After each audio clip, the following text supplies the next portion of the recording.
Şimdi Graz'a geldik. Hiçbir yere bakmadan dümdüz nedense insanları takip ederek bir yerlere doğru gidiyoruz. Ama hiçbir fikrimiz yok. Nereye gittiğimizle ilgili birazdan oturup bakarız. Şehre girmeden önce bir park and ride noktası vardı. Ücretsiz otopark. Hemen önünden de bir otobüs durağı var. Otobüs direkt buraya kadar getiriyor sizi. Zaten otobüs bileti standart burada 3.20. Günlük bilet alırsanız da 7 euroymuş. Bildiğiniz hemen müdahalesinde bulundu. Biz pazar günü geldiğimiz için şehre yakın yerlerde aslında bizim aracımız girebilir. Boyutu ve ağırlığından dolayı, ama hafta içi vesaire ya da cumartesi günü falan gelirseniz bizim park ettiğimiz yerde dahi yer bulamayabilirsiniz. O yüzden hani park and ride'lar iyidir. Park and ride'lara güvenin Avrupa'da. Neyse şimdi biz bir tur atalım, bakalım etrafa. Evet. Bir şey gelmişiz bile.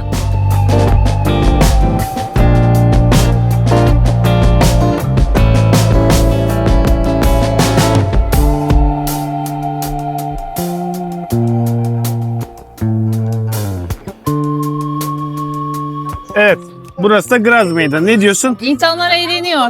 Tabii pazar günü işte eskici pazarı gibi genelde oluyor ya zaten. Öyle bir şey yaptı. Eskici pazarı. Ne deniyordu tam? Bit pazarı. İkinci el pazarı. İkinci el pazarı, çok pardon. İkinci el pazarı kurulmuş. Yine böyle yeme içme falan bir şeyler var. Alıp bu ortak alanlarda insanlar oturuyor. Bir yandan işte müzik yapanlar var. Güzel. Böyle. Burası bu arada bir öğrenci şehri olarak geçiyor. Avusturya'nın da en büyük ikinci şehri. Hani öyle düşünebilirsiniz. Güzel İlk bilgi. bilgiler, Vay. ilk bilgiler. Bu arada ben asıl gerçekçi bir bilgi vereyim. Söyle. Tramvayın son durağı burası. Yalan mı söyledi? Yalan o, tramvayın son durağı burası. Bu tramvaya bindiğiniz zaman direkt burada inebiliyorsunuz tramvaylara. Ya. Asıl bilgi dediğim böyle olur. Öyle işte. Her yerde Biliyor musun? bulamazsınız. Otobüsün de son durağı burasıydı. Otobüs son durağı biraz geri, yalan söylemeyelim. Ama o kadarcık yürüdük. Ya. Hadi biraz daha etrafa bakalım. Avusturya mimarisi diye bir şey var ya. Evet, gerçekten güzel. Hani bunu Böyle Rönesans döneminin etkileri altında. bilmiyorum, Rönesans tam diyebilir miyiz buna? Peki Bu şuna diyemiyor olabilirsin ya tabii burada ki de. bir farklı bir, hani kendisine has bir mimari olduğu için. O yüzden yani bir, bak Viyana'da da aynı havayı veriyor. Tabii burası Viyana kadar bir şehir değil. Deli deli. İnsan rahatsız edecek kadar güzel bir şehir değil ama gene de Ama geçmişinde gelen böyle bir imparatorluk vesaire var ya, o yüzden herhalde. var yani, bir Avusturya mimarisi diye bir gerçek var.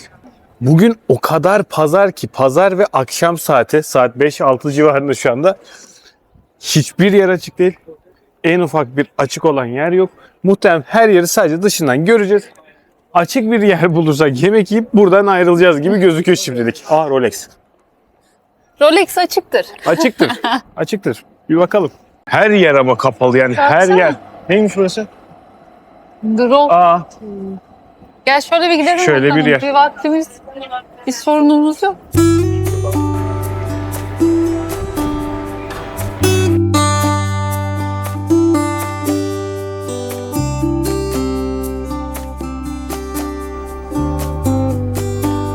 Buraya mı çıkacağız? Evet, bacaklarına güvenenler buyursun gelsin. Ama yok asansör de var. Asansör var mı burada? Var. Hakikaten bir şey Asansör de var. söyleyeyim. O kadar mutlu oldum ki. Bilmiyorum ama euroylarsa merdiven. Bacaklarına kuvvet. Kaç euroya kadarsa ya? Hadi. Bir. Biz yürüyeceğiz, belli oldu. Ne var, hareket etmiyoruz. Kaç gündür sürekli arabadayız. Çıkarız şuradan ya. Sen hareket etmiyorsun. Ben 2 günden beri araba kullanıyorum. Lütfen. Bak. Kare, senin bazı Ben yolcu... kullanayım. Sen kendin cesaret edemez. Avrupa halklarının sağlığı için ben kullanıyorum burada. Bir şey söyleyeceğim. Ücretsiz mi? Hayır, ücretli hem de pahalı ama... Kaç para mı? Dur sen onu bakmayı unuttum. Asansör tek yön 2,5 euro. Asansör 2,5 euro. Ha. Ama şöyle bir şey var. Yukarıdan aşağı yine kaydırak varmış. Kaydırak artı asansör, bakıyorum 10,70. Bir şey söyleyeyim. Nereye? Kaydırak nerede? Muhtemelen şuradan geliyor. Ha, içten. İçten. Kaydırak fikri de iyiymiş ya. Neyse hadi ben biz seni yürüyelim. kaydırırım. Ben seni başka yerden kaydırırım. Bana bir park bul, bir kayayım ya. Şehrin tepesinde yer alan Schlossberg, öyle böyle okunduğunu düşünüyorum. Saat Kulesi'ne geldik. Bayağı eski bir tarihi var. Çok eski. 11. yüzyılda mı 12. yüzyılda mı ne yapılmış bu arada. Buraya çıktığınızda 260 basamaktan oluşuyor. Aşağıda 2,5 euro karşılığında yukarıya çıkabileceğinizi söylemiştik. Onun dışında biraz bacakları kuvvet çıkılıyor. Ya böyle gezinizin sonuna bırakın, burada bayılın, ambulansla aşağı inin. Ya erkenden enerjiniz varken çıkın, öğlene kadar burada yatın. Buraya çıktığınızda bayağı bir şehri en tepeden gördüğünüz noktalardan bir tanesi. Bu arada bir de böyle parklı bahçeli alanı var. Oradan da daha böyle yaya da çıkabilirsiniz bu arada. Bunu Evet. Hüseyin'e söylememişti. İnsan dostunu düşmanı böyle zamanlarda tanıyor. Güzel bir manzarası var. Oradan bir manzaraya bakarsınız. Yukarısı esiyor efil efil, öyle düşünün. Tam hasta olmalık durumdayız. Şöyle bir bahçeyi gezelim, sonra aşağıya.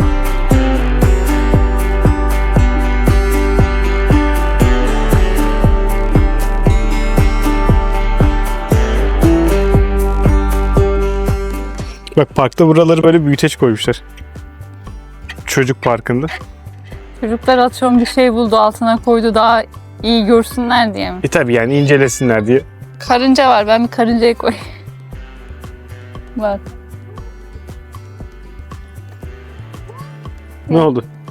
Karıncayı büyüt bakayım.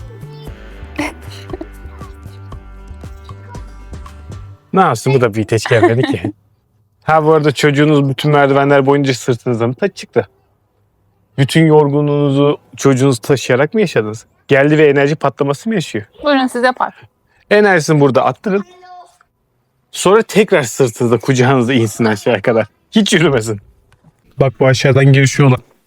Evet, aşağıda girerken görmüştük, oradan şey yapmamıştık, anlamamıştık da şimdi parktan dönerken gördük. İkinci Dünya Savaşı sırası boyunca hava saldırılarından kurtarılmak amacıyla, yani güvenli bir güvenli bir alan olsun diye burası yapılmış. 20 tane ayrı girişi var. 6,5 kilometre toplam uzunluğu var, farklı farklı alanlara giriyor. 40 bin tane insan aynı anda bulunabiliyormuş burada. Yani burası neymiş? Sığınak. Sığınak, evet. Onu söylemedin. Kelimeleri verdim. Dikte bir yermiş ha. Evet.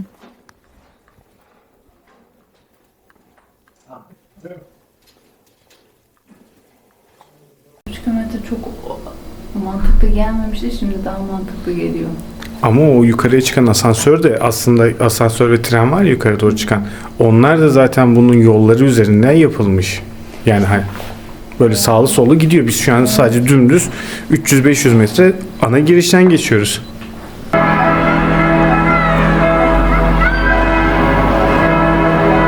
Susmayan kilise çanına ne diyorsun? Biz yukarı çıkarken çalıyordu, hala çalıyor. Bugün pazar. Hayır, insan şey diyor, bir yerde bir şey çıktı, bir mevzu mu vardı? Bozulmuş herhalde. Bak sen hala iyi niyetlisin. Ben diyorum ki mevzu çıktı herhalde.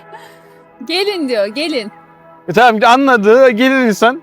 Bir saatte de çalınmaz. Hoca bırak hoca. Graz'ın tam ortasında Mora Nehri akıyor. Mora Nehri'nin ortasına ikisini birleştirecek böyle modern bir yapı yapmışlar. Murinsel Graz diye geçiyor.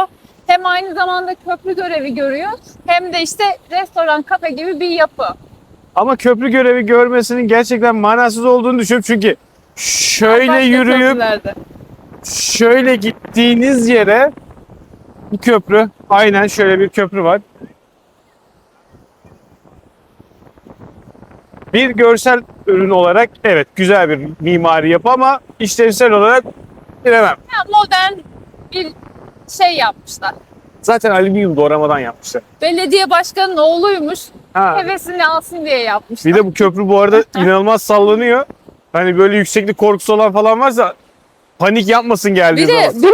aşağıdan böyle köpürtmeli falan ya, tam böyle debinin şey olduğu nokta herhalde. Beni biraz heyecanlandırdı. Karadeniz'de. Ya. Graz'da 2 tane modern yapılı yer var. Bir tanesi az önce o gördüğümüz köprü, diğeri de bu modern sanat müzesi. Neydi adı? Knothaus mu? Knothaus mu? Öyle bir şeydi yani. Ya Hüseyin Bey yazın lütfen. Kunsthaus. Kunsthaus, tamam orası. Dışarısı genelde içeriden daha iyi diyorlar görünüş olarak da. İçeride dönemsel olarak tabii ki sergiler vesaire değişebiliyor. İlginizi çeken bir şey varsa girebilirsiniz. Yoksa dışarıdan görüp devam edebilirsiniz. Yani bu kadar tarihi yerin arasında da biraz şey gibi, kelebek ve at Öyle. olan ilişki gibi. Tam olarak öyle demesek de Ben bir şey demem. Atla kelebeklerin ilişkisi dedim. yukarıdan saat kulesinden baktığımızda da gördüğümüz bir noktaydı. Gerçekten biraz sırıtıyor. Yani bu arada bizim geldiğimiz mevsim itibariyle tam bahar alerjisinin böyle deli olacağı şey. Polenler yapıda. her yerde uçuşuyor. Yani polenler artık tüy. Yani hazırlıklı gelin. Hadi şimdi bir şeyler yemeye gidelim mi? Ya bilmiyorum artık gidelim, bir saattir Aynen. beni oyalıyorsun. Yok Sosis şu merdivenden istiyorlar. inelim. Yok şuraya bakalım diye beni oyaladın hala. Bak geliyor düşük şeker geliyor. Hadi gidelim. Evet, heyecanlı bekleyiş. Böyle boncuk bakıyordun. Ben biraz acıktı ondan Evet. olabilir. Şimdi Graz sosisleri de meşhur, ya daha doğrusu sosisleri burada önemli bir değer. Böyle genel olarak böyle bizim büfeler gibi yerlerde satılıyor. Biz de onlardan bir tanesine geldik. 2 tane sosis söyledik. Biri saat tok şeklinde ekmek arası, gülleriz tabakla. Evet. Bir içecek. Ne kadar fiyat? 15. 15 lira. Tadına bakalım, ondan sonra devam edelim. Yorumları alayım. Güzeldi, tadı güzeldi. Farklı sosis türlerinden alabiliyorsunuz. Farklı tarzlarda alabiliyorsunuz. Ketçaplı soslu gibi bir şey vardı, hardallı vardı gibi. Bir de bu sefer yanında böyle wasabi gibi bir tane şey verdiler. Yani wasabi değil ama onun gibi aynı. O beni bayağı bir açtı. Vallahi yol boyunca burnum tıkaladı, hepsi açıldı. Evet. Çok iyi. Fiyatlar da bu arada uygun. Tekrar diyeyim, dedik mi hatırlamıyorum da, dediysek ikinci kez söylüyorum. Beş Sosis, euro civarı. burada Ha. sosis önemli yani. Hani burada şey yapılan bir şey. Bu Ben de bir şeyde. fiyatı söyleyecektim zannettim. 5 Fiyatı euro söyle. civarında 5 euro falan civarında. hepsi. Heh, Hepsi birbirine karışıyor. Hadi biz bir magnet alalım da artık ondan sonra biraz daha etrafı gezelim. tamam.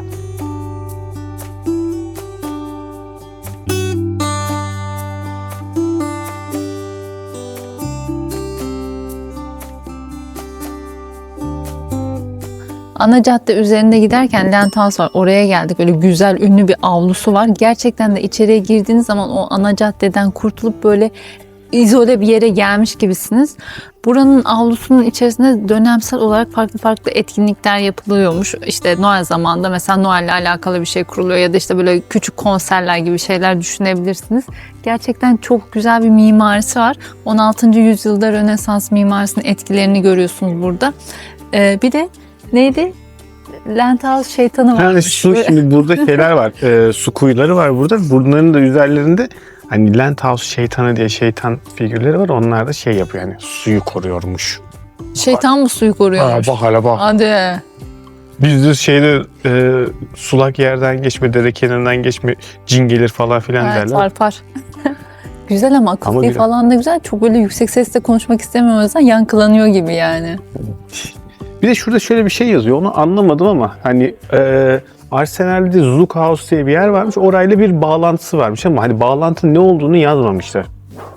Bizde bilgi bu kadar. Bizde Siz bu- kendiniz araştırın bulun demişler. Orası ya, bizdeki bilgi de bu kadar. Siz de gerisini araştırıp bulun. Hadi devam edelim.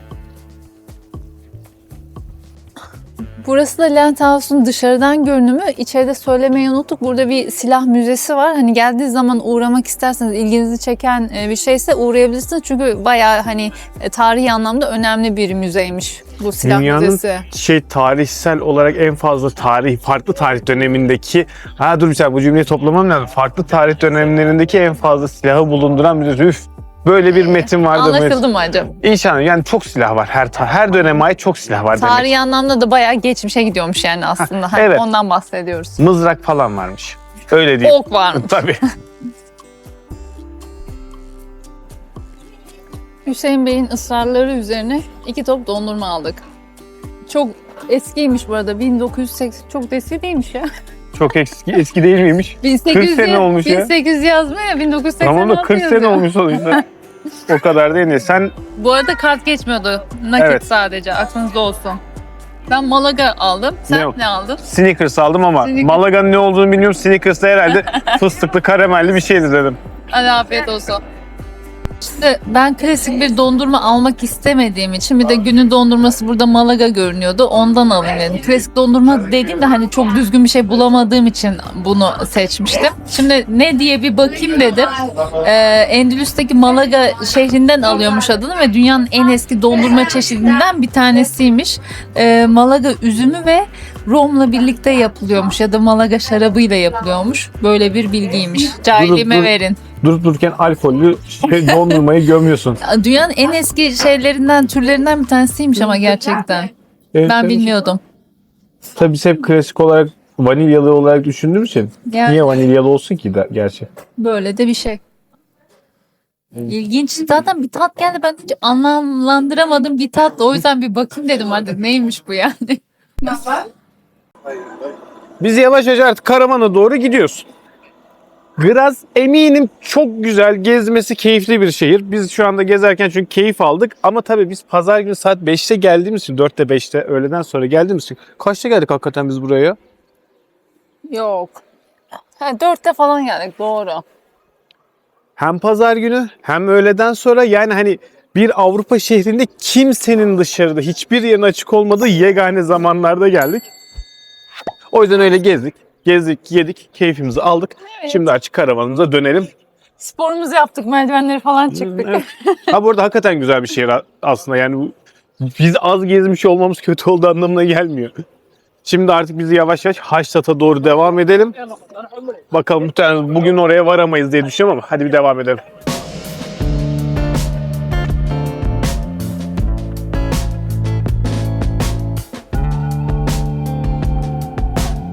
Günaydın. Şimdi Haştat'a geldik. Hatta daha doğrusu dün akşam gelmiştik.